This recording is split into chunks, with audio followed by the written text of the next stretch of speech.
Muchas gracias, Lore. Te escucho medio entrecortado, pero me parece que ya nos estás convocando porque, como ustedes lo informaban desde temprano y lo anunciábamos en titulares, fue solicitado el desafuero del senador Gustavo Penadez. Es por eso que estamos con el doctor constitucionalista Rubén Correa Freitas para que nos cuente acerca de este procedimiento que no sé si es inédito, eso se lo voy a preguntar, pero sí por lo menos poco frecuente con respecto al desafuero de un legislador que además asumió la Cámara de Diputados, pero actualmente estaba en la de senadores. Muchas gracias por estos minutos. Muchas gracias, buenos días. No, primero es un procedimiento lamentablemente bastante habitual, diría, ¿no? Por lo menos en cada periodo legislativo siempre 2 o 3 casos de estos hay. Todos tenemos que recordar que hubieron algunos casos muy emblemáticos en el periodo pasado. Me refiero al hecho de que está en una Cámara, asumió en la otra. No, eso está bien, esa pregunta es correcta. El tema es así, y quiero señalar por qué a mi juicio lo debe conceder el desafuero o la Cámara de Senadores. El senador Penadez fue electo diputado, fue electo representante nacional, pero el 1 de marzo de 2020 asumió como senador en lugar de Luis Alberto Heber, que asumió en ese momento como ministro de Transporte y Obras Públicas y luego como ministro del Interior.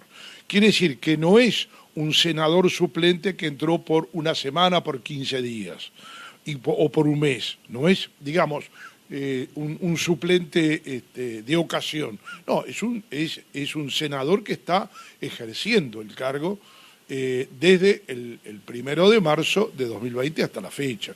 O sea, el lugar y a su vez la banca de él en la Cámara de Representantes, en la Cámara de Diputados, está ocupada por el suplente respectivo.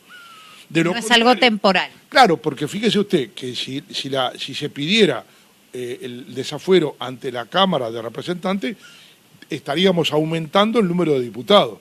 En vez de tener 99 diputados, tendríamos 100 diputados. Con respecto a... Claro que el suplente de Penadez está ejerciendo como diputado. Con respecto a lo que es el procedimiento, Guiones solicitó ese desafuero. ¿Qué pasa ahora? Porque eso tiene que ser de poder a poder, ¿es algo más complejo? En primer lugar, la fiscal se lo solicita al juez penal competente, primero.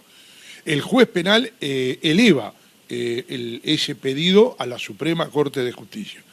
Y es la Suprema Corte de Justicia quien remite el oficio a la Asamblea General, en este caso a la presidenta de la Asamblea General, Beatriz Argimón, quien lo va a derivar a la Cámara de Senadores, y la Cámara de Senadores a su vez hace un trámite que lo pasa en primer lugar a la Comisión de Constitución y Legislación para analizar el pedido de desafuero.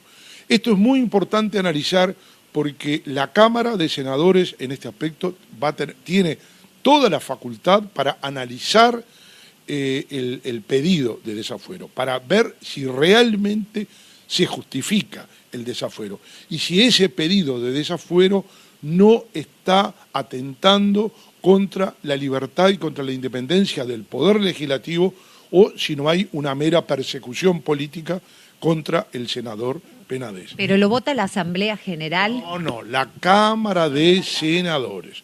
Esto es competencia de la Cámara respectiva.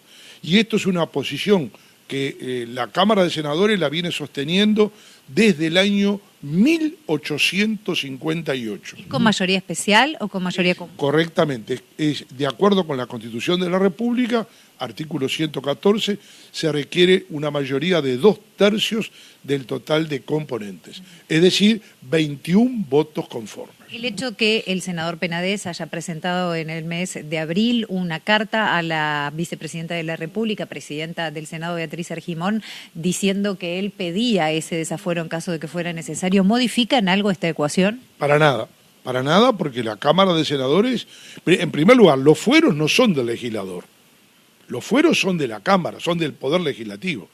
O sea, los fueros están para proteger la independencia del Parlamento, la independencia del Poder Legislativo. No son propiedad del legislador. El legislador no puede decir, renuncio a los fueros. Puede renunciar a la Cámara. Bueno, eso es una cosa distinta. Pero decir renuncio a los fueros, no. Los fueros son del Parlamento. Y en consecuencia, entonces, la Cámara tendrá que analizar, estudiar si corresponde o no decretar el desafuero. Hay otra cosa importante, mientras el senador estuviera desaforado, tampoco puede ejercer como senador.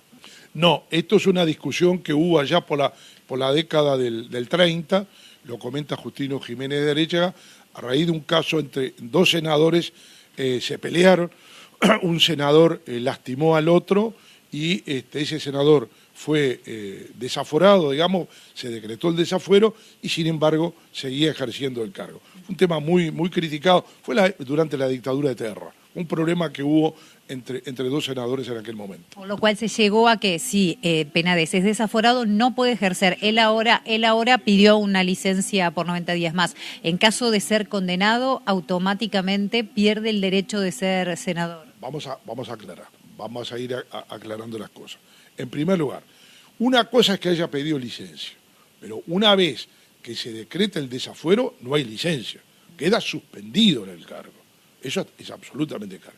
Por supuesto que si además es formalizado y eventualmente condenado, bueno, por supuesto quedará fuera del cargo, ¿no? De hecho, ¿es necesario que se lo desafuere para poder formalizarlo? Exactamente, es imprescindible, de acuerdo con el artículo 114 de la Constitución, para poderlo formalizar que se haya decretado el desafuero. Clarísimo, como siempre, un placer escucharlo. Gracias por esta información. Es un gusto. Igualmente. Era el constitucionalista Rubén Correa Freitas, que en un tema complejo siempre la información es importante. Volvemos con ustedes a Estudios.